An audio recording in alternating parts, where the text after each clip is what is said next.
vigtigste for mig, det er at sælge en oplevelse. Det er, at når folk de kommer her ind i butikken, så føler de, at de er mine gæster. Hej. Hej. Hej. Velkommen. Jo, tak. Hej. Velkommen. Tak.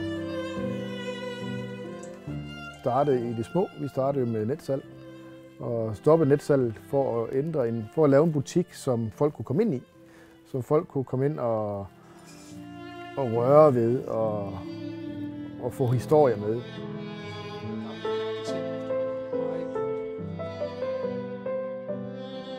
Det er jo kun italienske vin.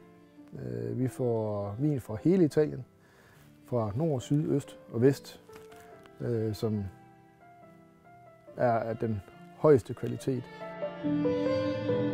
Her kan man være sikker på at få en flaske vin, man kan lide, fordi at her har vi ikke noget imod at trække vinen op og lade gæsten smage først. Vi har også engrossalg. Vi har nogle restauranter, som vi sælger vin til. Vi har et par restauranter, hvor vi leverer fuld vinkort til rundt omkring i landet. Jeg er jo glad, når folk kommer tilbage hertil fra en restaurant og siger, at vi har fået den her på den og den restaurant. Og de kommer tilbage helt til Tavlov, fra Aarhus af, eller fra Aalborg, eller fra det Næstved, og siger, det gør mig glad. Så er jeg ramt rigtigt.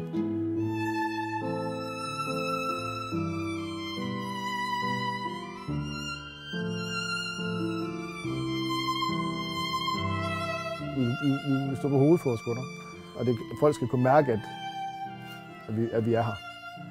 Det skal ikke bare mærke, at vi går ind i en hvilken som helst anden vinforretning og siger, det her det kan vi få alle andre steder også.